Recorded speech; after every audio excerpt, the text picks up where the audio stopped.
Hello friends, freelancing start करने के लिए कोई एक पर्टिकुलर नीश चूज़ करना बहुत ज़्यादा ज़रूरी है। बट हमें एक्चुअली पता ही नहीं होता कि किस नीश में फ्रीलांसिंग की जा सकती है और किस नीश में क्या काम करना होता है। जब हमें एक्चुअली पता होगा कि किस नीश में क्या काम करना होता है, तभी तो हम डिसाइड कर पाएंगे कि हम क्या काम कर सकते हैं और क्या नहीं। तो इस वीडियो में मैं आपकी यही प्रॉब्लम सॉल्व करने वाला हूँ। मैं आपको पूरा डिटेल में बताऊंगा कि किस नीश में क्या काम करना होता है, जिससे आप डिसाइड कर पाओगे कि किस नीश में आपको जाना चाहिए। बिगनर्स के लिए ये वीडियो बहुत ज़्यादा इंपॉर्टेंट है, तो इस वीडियो को एंड तक ज़रूर देखिएगा। So friends, welcome to my YouTube channel. मेरा नाम है अंकित चंदेल। अगर आप नए हैं तो प्लीज़ चैनल को सब्सक्राइब ज़रूर कीजिएगा। तो बिना किसी देरी के शुरू करते हैं।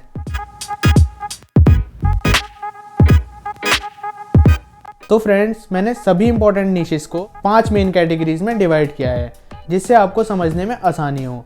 इन मेन कैटेगरीज के अंडर में और भी बहुत सारी सब कैटेगरीज आती हैं, जो मैं आपको वन बाय वन एक्सप्लेन करता जाऊंगा।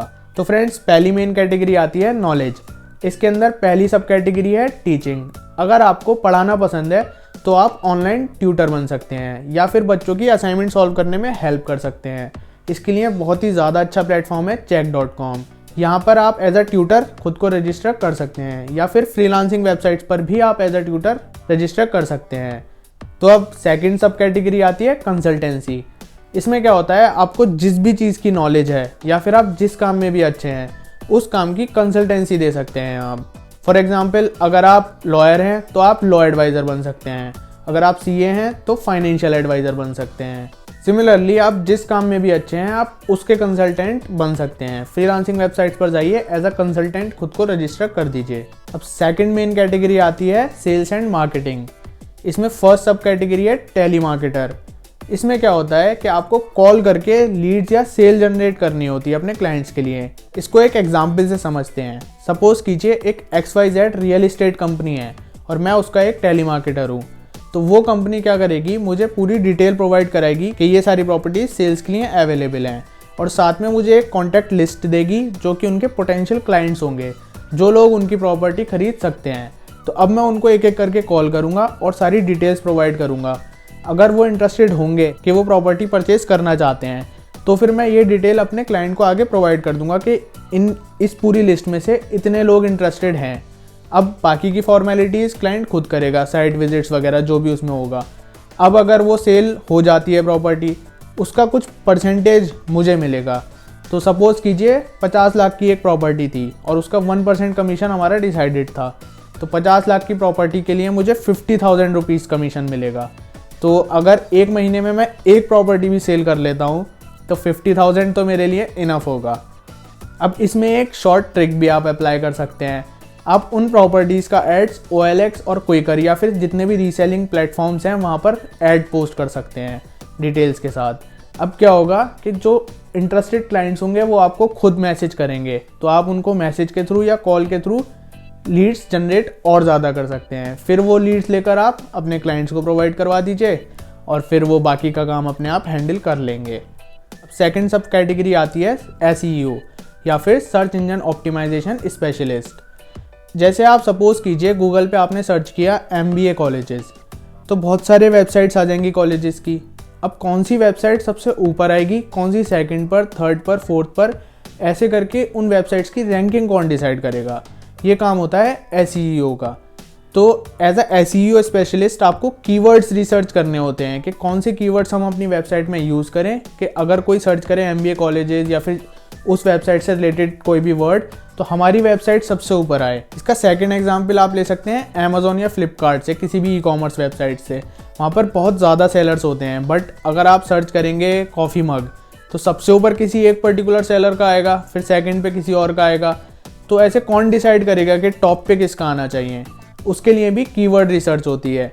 तो ये भी SEO का ही काम होता है। आप ऐसे कीवर्ड्स यूज़ करते हैं लिस्टिंग के टाइम पर, प्रोडक्ट के लिस्टिंग के टाइम पर, कि वो प्रोडक्ट आपका सबसे ऊपर आता है जब भी कोई उस पर्टिकुलर नाम से सर्च करता है। तो इसके लिए आप SEO में और ज़्यादा नॉलेज गेन कर सकते हैं और सीख सकते हैं। इसके लिए आपको डिजिटल मार्केटिंग या फिर SEO का डेडिकेटेड कोई कोर्स करना पड़ेगा। अगर आपको ऑलरेडी आता है फिर तो वेल एंड गुड, आप इसी फील्ड में चले जाइए। अब थर्ड सब कैटेगरी आती है सोशल मीडिया अकाउंट मैनेजर। इसमें क्या होता है, आप ब्रांड्स या फिर कंपनीज़ के बिजनेस अकाउंट्स क्रिएट करते हैं सोशल मीडिया पर, जैसे Instagram account, Facebook page, Twitter account, Pinterest account, Tumblr, हो सकता है यूट्यूब चैनल भी क्रिएट करना पड़े। तो डिपेंड करता है कि उनकी रिक्वायरमेंट्स कहाँ तक है, वो कहाँ तक रीच करना चाहते हैं ऑडियंस को। आपको अकाउंट क्रिएट करके टाइम से पोस्ट भी क्रिएट करके पोस्ट करना होगा। मोस्ट ऑफ द केसेस में वो आपसे पोस्ट क्रिएट करवाएंगे, आपसे बोलेंगे आप खुद पोस्ट क्रिएट कीजिए और पोस्ट कीजिए। हैशटैग्स कैसे यूज़ करने हैं ये आपको सीखना पड़ेगा, कौन से टाइम पे पोस्ट करना है ये भी आपको सीखना पड़ेगा, जिससे हाईएस्ट एंगेजमेंट आए उनके पोस्ट पे। कोई भी ब्रांड यही चाहेगा ना कि उनका सोशल मीडिया अकाउंट ग्रो करे, उनके पास फॉलोअर्स आएँ, जिससे उनकी ब्रांड वैल्यू बढ़े। अब उसके लिए आपको सीखना पड़ेगा ये सारा काम कि कैसे उनका अकाउंट ग्रो करवाएं आप। अब बात आती है कि आपको पोस्ट क्रिएट करने नहीं आते, आपको ग्राफिक डिज़ाइनिंग नहीं आती, आपको पोस्ट क्रिएट करना भी नहीं आता।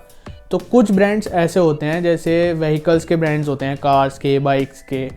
मोस्ट ऑफ द केसेस में वो फ़ोटोज़ ही पोस्ट करते हैं व्हीकल का, तो वो आपको फ़ोटोज़ प्रोवाइड करेंगे, बस आपको टाइम से पोस्ट करना होगा। कुछ ब्रांड्स होते हैं जो आपसे बोलेंगे आप खुद क्रिएट कीजिए पोस्ट। फॉर एग्ज़ाम्पल ज़ोमैटो, सबसे बड़ा एग्ज़ाम्पल ज़ोमैटो ही है। क्यों? क्योंकि वो हमेशा ऐसे पोस्ट करता है जिस पर हमेशा एंगेजमेंट बहुत ज़्यादा आती है। तो यहाँ पर आपको अपनी क्रिएटिविटी शो करनी होती है। उसके लिए आपको सीखना पड़ेगा कैसे पोस्ट क्रिएट किए जाएँ, सोशल मीडिया पर एक्टिव रहना पड़ेगा कि कैसे क्या ट्रेंड चल रहा है, कौन से मीम पेजेस किस टाइप के मीम्स पोस्ट कर रहे हैं। हमेशा ट्रेंडिंग टॉपिक्स के साथ आपको पोस्ट करते रहना होता है, और पोस्ट ऐसे करने होते हैं कि लोग कमेंट भी करें, लोग लाइक करें, पोस्ट आपकी स्टोरीज़ को रिप्लाई करें, स्टोरीज़ पे लाइक करें। तो ये सारी काम आपको सीखने पड़ेंगे। और अगर ये काम नहीं सीखने तो फिर आप ऐसे ब्रांड्स को टारगेट कीजिए जो सिर्फ अपने फ़ोटोज़ पोस्ट करवाते हैं। तो अगली मेन कैटेगरी आती है क्रिएटिविटी। इसमें पहली सब कैटेगरी है ग्राफिक डिज़ाइनर। ये मार्केट की सबसे ज़्यादा हॉट और डिमांडिंग कैटेगरी है। इसमें क्या होता है कि आपको विजुअल रिप्रेजेंटेशन बनाकर देनी होती है ब्रांड्स के लिए और कंपनीज़ के लिए।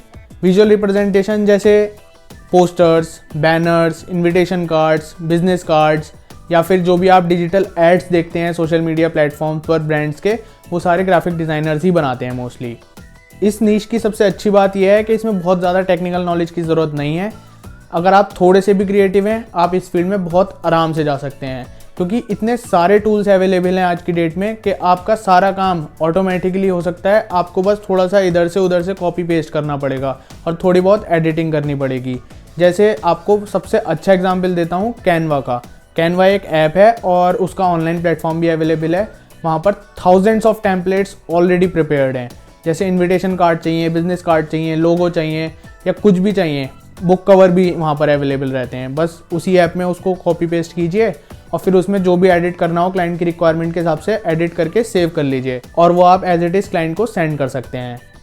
अब इसमें सेकंड सब कैटेगरी आती है फ़ोटो एंड वीडियोग्राफी।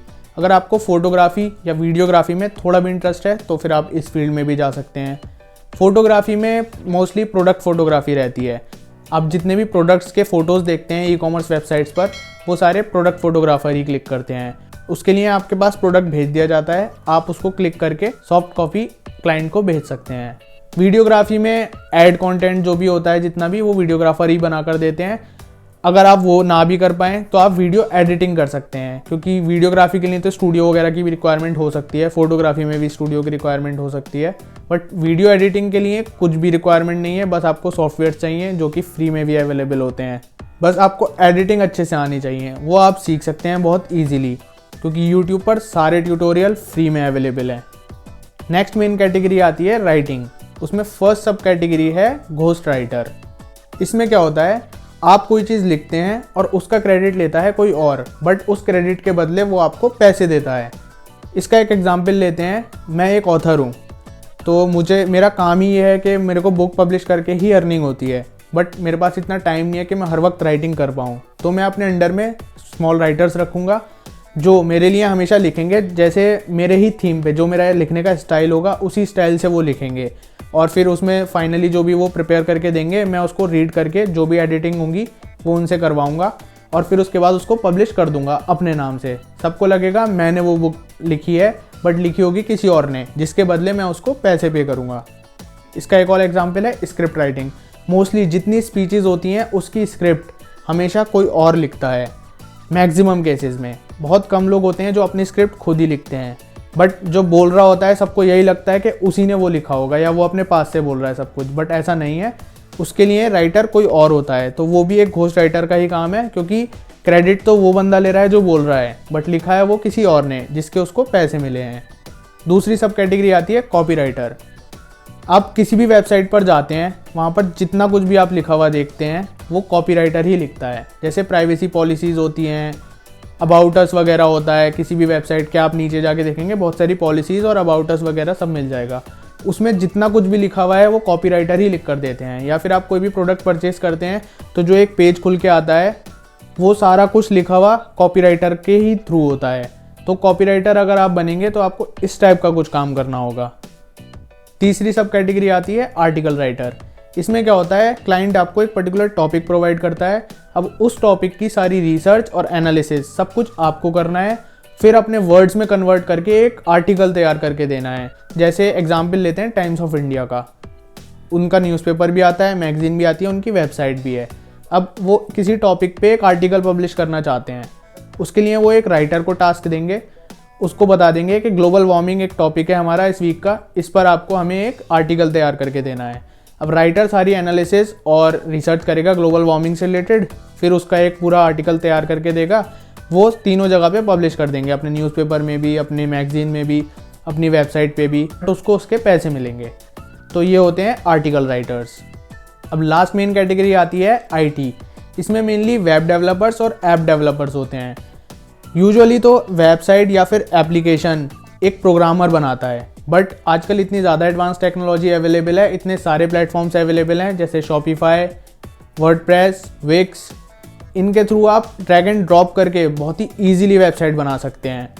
वहाँ पर आप अपने प्रोडक्ट्स भी अपलोड कर सकते हैं और प्राइस मैनेज कर सकते हैं, इन्वेंट्री मैनेज कर सकते हैं, ऑर्डर्स रिसीव कर सकते हैं, पेमेंट रिसीव कर सकते हैं। सारा काम वहाँ पर अवेलेबल है, बस आपको माउस की मदद से सारा काम करना होता है। क्लिक क्लिक क्लिक, आपकी वेबसाइट बन के रेडी है। सिमिलर प्लेटफॉर्म्स हैं एपीपाई, एप माई साइट, रीटूल एक्सेट्रा, जहाँ से आप एप्लीकेशंस बना सकते हैं।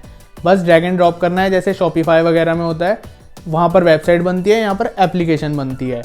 तो इसके लिए आपको कोई भी टेक्निकल नॉलेज की ज़रूरत नहीं है। आप बैठेंगे 20 मिनट के अंदर आप सीख जाएंगे कि कैसे वेबसाइट या फिर एप्लीकेशन बनाई जाती है।